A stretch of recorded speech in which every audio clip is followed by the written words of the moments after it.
Hello and welcome back to The Drag Detective. I'm Derek and today we are going to be talking about a very specific moment in Drag Race, which is when we have the bottom three queens and RuPaul tells one of the three that they are safe and the other two are up for elimination. Now, especially in today's world where the track record girlies are going wild, Set Her Aside is making all of the graphics imaginable on their Instagram with who was high, who was low, all of those things. Low placements kind of matter now more than ever, especially when we're looking at the end of the season. When we have all of our queens, we're looking at dusted and busted scores. We're looking at, oh, well, this queen had one low and the other queen had 0 lows, so technically this queen did a better job.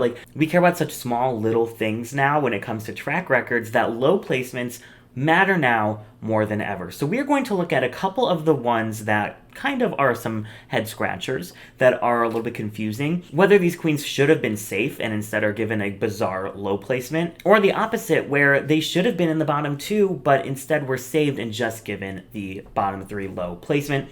We're going to be looking at some of the most laughable low placements in Drag Race history. And comment below what you think the most baffling low placement is in Drag Race, and then we'll see if I actually end up talking about it, because I'm sure I'm going to miss at least one or two, especially now that Wikipedia took out the low placements on their charts. So I have to go to the Drag Race fandom, which if you're not following the Drag Race Wiki accounts, you should. They're a lifesaver. Thank you to the Drag Race Wiki. So the first low placement I want to talk about is Alaska on season 5. So we're going pretty far back. And I wanted to talk about this one because it's kind of like a specific type of low placement. People can be put low for different reasons. Like, you did great in the challenge, but this runway is so bad that we need to talk about it. Or we're having an issue with you, but we don't want to put you in the bottom 2 for it, but we still want to talk to you about it. So we're going to put you in the bottom 3. Kind of like Spice in the Daytona Wins, where they were like, we're over this runway walk. Do better. That was a bottom 3, but not a bottom 2, and she was basically just there so they could give her that specific critique. So sometimes it's not even that they want you to go home, sometimes it's just they need to give you a specific critique, and they're not going to put you in the top, they have to put you in the bottom for that. And this is kind of one of those moments to a certain degree, because we have the kiddie show acting challenge on season 5, and obviously Milk hadn't even come on yet, but we had Alaska doing boy drag. Now, she does fine in the commercial. It's not like she's, terrible. But specifically, they don't like how she did boy drag. So they put her in the bottom 3 specifically just to tell her that. We don't like that you did boy drag. Don't ever do that. Don't do that again. And I think the rest of us did a collective, especially watching it now, where, 10 seasons later, we're still waiting patiently for a drag king on Drag Race. But this is one of those moments where it's she probably would have been safe, but they wanted to specifically call out this one thing. So they put her in that bottom 3 low placement, and she moves on with her life. The next one I wanted to talk about is a season later. It's season 6, and we're actually going to talk about 2, Darienne Lake and BENDELACREME, in the rap challenge and the stand-up challenges, respectively. So these are 2 examples where this queen was so obviously bottom 2, potentially the worst of the entire episode, and still they were not given that bottom 2 placement. They're just low, and they move on to the next episode, and it's because they are too good to get rid of this early. I mean, both of these challenges kind of take place right around the middle point of season 6, and at this point, Darienne and BENDELACREME's rivalry was pretty much getting to a boiling point. We had the reading challenge in the rap episode where Darienne reads Ben, and Ben is all butthurt about it, as what the edit tells us. So this relationship was really important to the narrative of the storyline. So unfortunately, you have Darienne, who doesn't do well in the rap challenge, talking about big girl in the dirty streets, whatever it was that I try to block out of my mind. And then you have Ben, who does so bad in the stand-up that you literally have a heckler in the audience saying, hey, tell a joke. That is bad. That's bad. And the both of them should have been in the bottom 2, but are saved because of their storylines. So these low placements should have been a bottom 2, and instead they're just low so that they, don't risk them going home. So we're going to see that a couple times throughout this video. The next one I wanted to talk about is kind of interesting because this is the queen of low placements. I think she has 4 or 5. low placements on season 7, and it is Miss Fame. And she is the quintessential example of, we love this queen. She's giving us amazing television. She's giving us a narrative. She's giving us an arc. She's giving us all the things that we need. Miss Fame on season 7 is television gold. I mean, I just rewatched season 7 for the Riggery video, and like, I forgot how fun Miss Fame was. I mean, she is at like the front and center of all of those episodes that she is in. But we end up seeing in both of these placements, we're going to talk about kind of both sides of the coin. We talked about how someone could be saved from the bottom, but we're also going to talk about how someone is put into the bottom in order to spare somebody else. And both of those things happen to Miss Fame on season 7 in her myriad of low placements. The first one we're going to talk about is during the Snatch game. So we have a bottom 3 of Miss Fame, Jaden Dior Fierce, and Max. Personally, I mean, I think it's pretty obvious that Miss Fame and Max was probably the most deserved bottom 2, but Max probably sends Miss Fame home, I think. I mean, we only saw Miss Fame lip sync once, but it wasn't anything spectacular. She talked about how she didn't have a ton of nightlife experience, performing experience on the show, so Max probably sends home Miss Fame. We can't have that, because Miss Fame is giving us the best TV in the world. Who is someone that could send home Max? Jaden Dior Fierce, and guess what? She does. But Miss Fame should have taken that bottom 2 placement, and instead, she's just given a low placement. Now, a couple of episodes later, I actually think it's the very next episode, is the makeover where they're partnered with Eliminated Queen and they have to kind of make them up into their drag. Miss Fame is partnered up with Candy Ho, and they do a, like, plastic surgery gone wrong kind of storyline, which we've seen on this season, but this is done really, really well, and it's very, like, editorial, it's very magazine cover, it's super, super well done. But because they've seen it before, she's put in the bottom 3, and I think this was to spare Kennedy Davenport, who just didn't really go along with the campiness of this challenge. They're conjoined twins, and Kennedy and Jasmine are just in some pretty pageant gowns connected at the waist or the vagina. I don't know where they're connected, but it's nothing that we can really see. It's not anything that's super like spectacular. Kennedy probably should have taken that low placement, but instead Miss Fame is given it, and she just kind of continues that downward spiral that she continues on for that kind of last couple of episodes that she's in. I think she literally low, eliminated. And the episode after this, she's eliminated. The next one I want to talk about is the next season, where we have Robbie Turner wearing some canine couture, and it's not the best. And she is given a low placement and saved from the bottom over Layla McQueen, who constructed, I think, a really fun outfit. Is it like the most extravagant thing I've ever seen? No, but just the fact that she made this really awesome jacket, head to toe, she has a vibe, she has a story, you know exactly what she's trying to convey. I think that's worth saving over Robbie Turner. But instead, Layla McQueen is put into the bottom 2 because of her photo shoot that they said she was a little timid in, and Robbie Turner is saved. And I think that this makes sense because looking at that first episode, Robbie Turner is the main character of that first episode of season 8. She wins the mini challenge. She is assigned the job to like give out all of the runway prompts for all of the queens. They each get a different like design prompt. But then she forgets to give herself one, and she gets stuck with the doggy like couture, whatever it was called.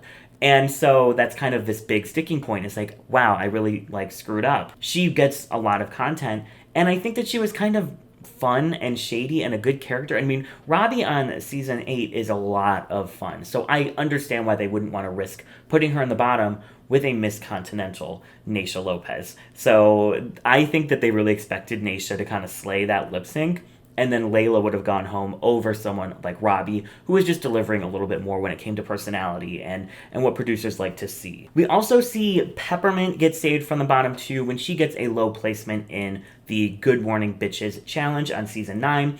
And this one is way more for storyline. It's not because they want to save someone.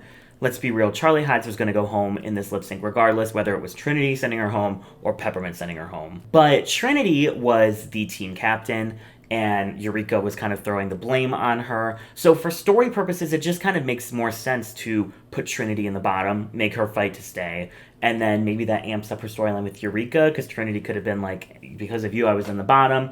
I'm sure that's where producers thought this was going to go. Unfortunately, Eureka had a premature exit on season 9, so that really didn't go anywhere. But Peppermint was bad in the challenge, and she had the worst runway. So Peppermint fully should have been in the bottom here, but it just makes for a better story to put Trinity there. So she gets the low placement, and she's saved. Let's jump all the way to season 12, where we have 2 queens to talk about. And they were the 2 queens that I think production was pushing. Personally, as a viewer of season 12 multiple times, as a watcher, as a fan, it's my favorite season of Drag Race. I mean, I've seen it probably 5 times all the way through. I personally feel like Gigi Goode and Shitty Pie were production favorites. Apparently, there was a whole storyline between the 2 where they had to cut it because of, the disqualification of the pie one. And I think because of that, because there was this storyline they wanted to keep going, they end up kind of getting saved a lot and favored a lot. I mean, both of them have questionable challenge wins and things like that, but both of them also get saved from the bottom multiple times. So we're going to talk about 2 from each. Now, the first one we're going to talk about is actually where both of them did not well in the advert challenge. This is when they have to make their own drink.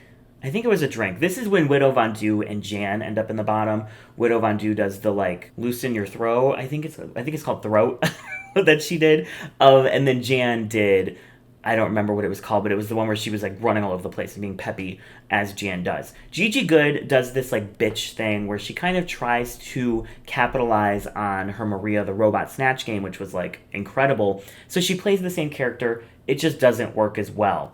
Shitty Pie does, I still could not tell you what her commercial was about. It was convoluted. It was wild. I don't know what she was going for. Both of them could have been in the bottom with Widow Von Du. I think Widow Von Du was in the bottom that week regardless, and then you have Jan, Gigi, and Shitty Pie, and any of them could have been in that bottom placement with her, and we know why they chose Jan, because she, just had her storyline explode with the face crack moment, and then Widow was going to send home any of those 3. Widow, I think, was the best lip syncer on season 12. I mean, her and Heidi, I think, were really close, but I think Widow could have beat Heidi if they were lip synced against each other, which we were robbed of. But Widow was going to send home any of those girls. So they really just got to choose there who went home, and they picked Jan for obvious reasons. But literally the very next episode, Gigi Goode is the absolute worst in the Choices 2020 debate challenge. She, again, tries to, sort of do the Maria the Robot thing, where she's like, I'm not a robot, ha ha ha, tee-hee. And they're all like, are you a robot? And she's like, no, I'd never be a robot. Of course I'm not a robot. Okay, Gigi, I get what you're going for, but it's not working. And she was the worst of the week. And then her runway was just not great either. But she is saved from the bottom, and instead, Widow Von Du and Jackie Cox are both put in the bottom 2, when I don't think either of them necessarily deserved it. And Gigi gets to, live another day, or I guess if, Madonna Rusical just happened, die another day. And then the other instance where Shitty Pie was, in that low placement and saved was in the stand-up challenge, where she was given the prompt. They all had, I think, 5 minutes. And she went so far over that time limit. I think it was 5 minutes, and she went 16. I could be wrong, but it's something insane like that. And no one stopped her. She was supposed to stop herself. It's not like on Canada season 2 where they were like, Isis Couture, your time is up. She was just going and going and going and going. And obviously that's breaking the rules of the challenge. The challenge is you have 5 minutes, and she went way beyond that. And then when they told her you went over 5 minutes, she's like, oh my gosh, did I really? Oh, me? Oh my gosh, no. I did not mean for that to happen. And it's girl, you don't know when 5 minutes is up. Maybe if she went 6 or 7 or 8 minutes, yeah. I would be yeah, that's kind of hard to tell. But if you went 16 minutes, you don't know that you went over 5, no. She should have been in the bottom for breaking this rule. And instead, Heidi and Jada Essence Hall end up in the bottom 2. And Sherry moves on to the top 4 and then disappears into thin air. So the very next season, we get a very strange low placement. I was very confused because I think on season 13, the placements didn't leak as early as they kind of do now, or something like that, because I didn't know, or maybe I missed that, like, leak on Reddit, but I watched the social media rusical. It was not good. But you know who was good? Tina Burner. Tina Burner did a great job in that rusical. And when she got called for critique, I was like, oh, Tina Burner is going to be in the top. That's good, you know.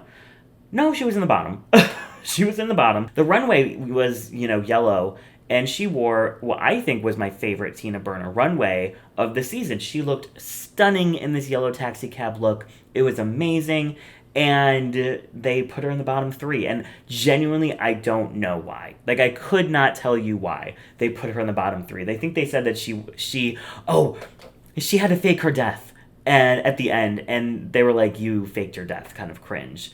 And I was like, okay, so she did amazing through the entire thing. And then the final moment, she had a little bit of a, like, tiny slip up. And they're like, bottom 3. No. Miss Tina should have been in the top, not the bottom. And I think this low placement was kind of like a primer. Because they're like, Tina's not delivering what we thought she would. She's not doing as well as we thought. So we can put some low placements in there, then we can justify sending her home in like the next 3 episodes, which I think they did. Kind of another example of someone who they just wanted to get rid of, so they put them in the bottom to kind of prime them for that, is Orion Story in season 14 in the ball challenge. I remember watching this episode with my mom, with my sister. I say that a lot. I guess I do watch a lot of episodes with my mom and my sister. So I was watching this with my mom and my sister. And they called all of the queens on the stage who were like going to get critiqued. And I was like, oh, wow, Orion's in the top. Interesting. And I remember like some other placements. We were like, oh, this is what's going to happen. Georges is going to be in the bottom. And then no, that's not what happened like at all. And we were flabbergasted. Orion's Story, I think, had some pretty good looks. Were they like the best things in the world? No, but they were fine. And especially her third look, it was an homage to her mother. It was supposed to be a wedding gown. It's not really giving wedding gown, but neither really is Willow Pill's. Like, and Willow Pill won the challenge. Like, there was a loose interpretation of wedding. We'll just say that. But that was kind of across the board. There wasn't many looks that were like, that is a wedding gown. Like, this is definitely a wedding gown. So that was kind of their critique, and I was like, you could say that to everybody. You know what I mean? And genuinely, Orion's Story is just such a, I don't want to say small personality, because I don't think she's a small personality. I think she's more of a subdued. Like, she's not super loud. She's not chaotic. And especially on season 14 that had a lot of chaotic queens on there, she does kind of like fall into the background just a little bit. But she still did, I think, a great job in this episode. And I genuinely just think they're like, Orion's Story's not giving us enough energy. We got to get rid of her soon, so let's throw her into the bottom 3 here. Yeah, I think she got a tough break on season 14. I honestly do. What else annoys me in season 14, and I promise I'm not just saying this because I've had her on my channel, DEJA SKYE had some weird fucking low placements. First off, Glamazon Prime Challenge. Design Challenge. Her look is fine. Like, especially the base garment that she made was great. They didn't love the accent pieces that she added, and I could see that, but she still did better than multiple other queens who were just safe. So the fact that she was bottom 3 really was just like an alarm bell for me, like, they are not featuring DEJA. And then, obviously, you know, episodes later, she gets robbed of a challenge win and things like that. And then she gets this other low placement in the Moulin Rouge Rusical, where she has such a fun, like, so much fun in this part. And she owns it. Her little moment where she gets to shine, she completely slayed. And if you watch her throughout the whole Rusical, she's always on. She's always in that character. She's always doing what needs to be done. Now, the runway is where I think they really try and justify this low placement, because they're like, the category is mirror, mirror, and you're wearing no mirrors. And, you know, now we know that what the prompt they were given was not mirror, mirror, it was reflective materials or something like that. I just think that was a really unfair thing to do when I thought she did good in the challenge. Was the runway a slam dunk? Maybe not. But there were plenty of other girls there who didn't really have mirror looks as well. That one just felt like we need to throw someone in the bottom, and it's between DEJA and Angeria, I guess, and we don't want it to be Angeria. So DEJA, you're taking that bottom 3 spot. Now we're going to talk about one on season 15 that still bugs me. It's another design challenge, and it's Jax. She is in the low placement for this really fun Heather's style look. She has a great presentation. She has a full character. You know exactly who she is. And she gets the critique that they had no idea what she was going for. And especially when there was like multiple other looks who could have been low over Jax. I mean, I thought she was going to be on the top, and then they're like, you're on the bottom. Specifically, Jax is someone producers did not really care about in season 15. She kind of just gets shuffled off in a very unceremonious way. She has a really rough track record if you look at it, but I don't think that track record is really justified when you look at her presentation in all of the challenges on season 15. And I mean, I know that I had her make like basically the end when I did the riggery, like make it unrigged video. And I know people think that's insane, but like looking at Jax in these challenges, I really don't think she did bad in almost any of them that she was in the bottom for. So specifically this one, I think she did a really great job. So this one really, I think, was just, they did not want Jax around, and this was like the primer. Because that's like, when someone is in that low placement, it's either, oh, there's someone who's going to go home soon, or it's like, oh, this is not good for this front runner. It's kind of like a moment of like, oh, they could go home, and it makes you care about the front runners more because there's this moment where they could be eliminated, and your heart's like, no, I don't want to see this person go home, and so then they're not even in the bottom two, and you're like, whew, that was close. Like Lady Camden in the girl group challenge, she was low, and that was kind of like a big deal because it's like, Lady Camden in the bottom three? My heart. And then, you know, she's safe and she's never in the bottom three again, but there's that one moment, and that makes you care about them more because they're in danger, and you're like, I don't want you to go home, please stay. So it's emotional manipulation for the queens who maybe don't necessarily deserve to be there, and it's emotional manipulation for the audience who they're like, ooh, wouldn't it be juicy if we put this queen in the bottom three? One that really, and this is the one that made me want to do this video, this is like, I think, the golden example of a what the fuck low placement. We're going back to All Stars 3, Chi-Chi DeVayne, our angel, RIP, icon, legend, we all love her, obviously. Divas Live Challenge. She is Patti LaBelle. And she does an amazing job. Super good job. But in the redemption runway, let's just say the redemption wasn't redemptioning. It wasn't great. It wasn't a great look. But it wasn't the worst thing I've ever seen. But because of that look, they put her in the bottom three. Now, she doesn't end up in the bottom two or up for elimination, but they do put her in the bottom three, and it is a what the fuck moment because she was so good in that Divas Live. I mean, she justifiably could have been in the top three, and instead, because of her look, she's in the bottom three. And I talked about this in my video from a couple weeks ago about, like, when do runways matter? This is one of those instances, and this is also an instance of where the low placement is more just, like, for storyline, because they're like, Chi-Chi, your main issue on season 8 was your runways. And looking at this runway, it doesn't look like you've improved much. So it was almost like a warning sign. It was kind of like a storyline moment where we're like, is the redemption happening that we need? Maybe not. But it really just was like, oh, this didn't feel good, especially like looking back now, being like, she did so well. This was her one moment on that season where she was like, standout, iconic moment. And she didn't really get a chance to shine. She gets thrown into the bottom. This also kind of happens to Silky, Nutmeg, Ganache, who is in the bottom three for the talent show on All Star 6. She does, I think, a really fun performance. It's something different. She's playing piano, she's singing some gospel tunes, and that's kind of what I would expect from Silky, Nutmeg, Ganache in the talent show. Like, she talked about her being religious on season 11.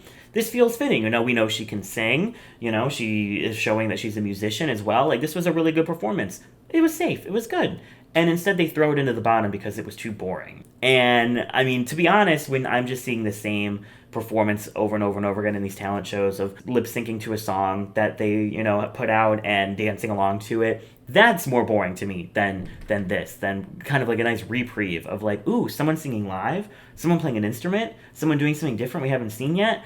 And instead, that is what is punished instead of one of the myriad of lip sync numbers that we saw in that talent show. And it doesn't stop on All Star 6 because, kind of like DEJA SKYE on season 14, they just didn't see this queen on All Star 6 as much as I think they should have. And that is a curious Chanel Davenport. I mean, talk about one of the best runway packages we have ever seen. I still think about half of the looks that she brought from this season, and they throw her into the bottom a lot when she doesn't necessarily deserve it. The halftime show, I think we talked about that in my bottom placement video. Specifically here, though, in the blue ball, she is in the low placement for not even for the third look. I don't think they liked the second look. And I think they had issues with the first look, but her third look, where she used fully unconventional materials. I mean, she used a bunch of plastic cups to make a little, like, dress. Usually that would save you. Like, if you had issues with, like, a first look or a second look, but your third look, the one that you made in a design challenge, is, like, stunning, that usually saves you. In this case, it didn't, and she was put in the bottom 3 over some other contestants who I think had a weaker runway package overall. Now, let's move on to the UK, because the UK kind of has a lot. Specifically in UK2. There's a ton in UK2, because that is one of the most rigged seasons ever. It's one of the most beloved, as it should, but it is one of the most rigged. And I almost want to go back and, like, do another video about how rigged that season is, because it's, like, it's kind of wild that it's so rigged but also so good. UK1, there's a moment with Cheryl Hole in a design challenge where she looks pretty solid, she looks good, and instead they put her in that bottom 3 low position. It's her third in a row, and she is put there over someone like Bag of Chips, who, you know, the look was a little bit sus, if you ask me. But let's move on to UK2. Episode 1. Sister Sister is saved from the bottom, and Joe Black lip syncs instead, which, I mean, we know is rigged. We know they wanted to just kind of make a moment of, like, oh, the person with the biggest name just went home. Oh, what's going to happen now? Sister Sister should have been in that bottom 2, and instead, she's just low. Same thing happens to Veronica Green in episode, I think it's 4, where they're doing the morning talk shows. Ginny Lemon has kind of a chaotic moment as the weather woman.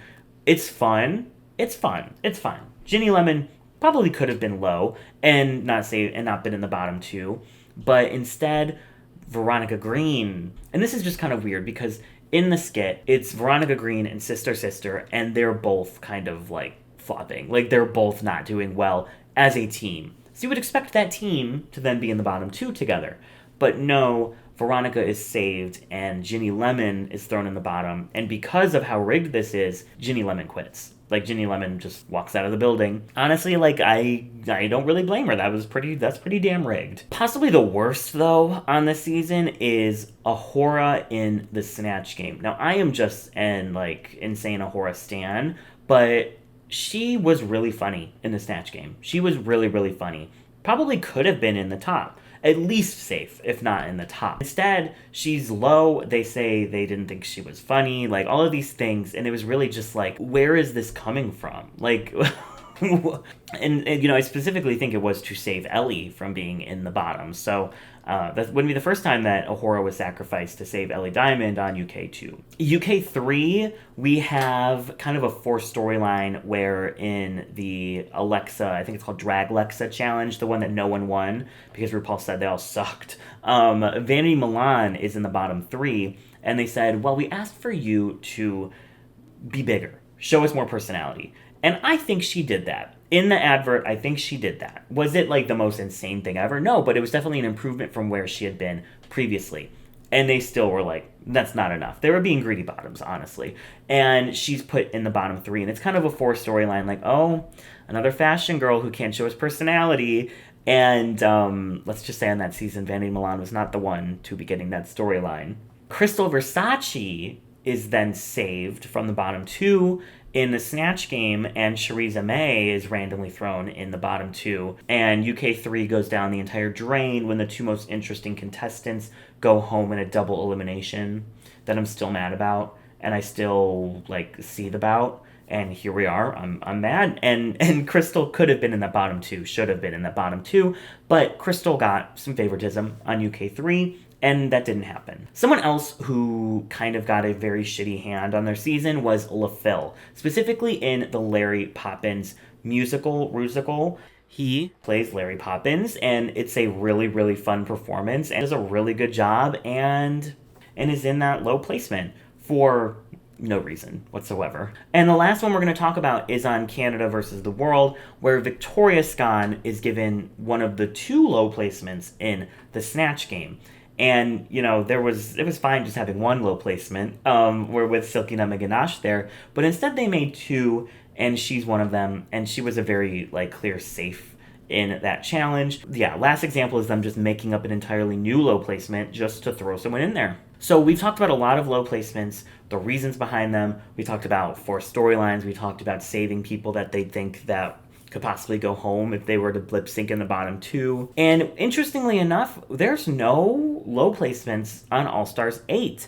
We either have 5 girls getting critiqued and a top 3 and a bottom 2, or they have a top 4 and a bottom 2. So there's no low placements this season, which I think is a little bit strange. I think they help because if there's a queen who is struggling a little bit, not enough to be in the bottom 2, but just struggled like enough to warrant that low placement, they can get critiques then to help them in the next week. Like, just the judges saying, this is what we didn't like, here's what you can fix. Like, that is enough to help them moving forward. So to just not have a low placement at all kind of feels like these girls who probably should be getting critiqued aren't getting critiqued. And how are they going to improve moving forward? How are they going to know what notes to hit? So let me know in the comments below what you think the most laughable low placement is in Drag Race history. I did not do all of the international seasons, so maybe there's some from there that you wanted to point out. I'm sure there are from those seasons. So comment below what you think I missed. And thank you all so much for watching. The links to all of my social medias will be in the description below.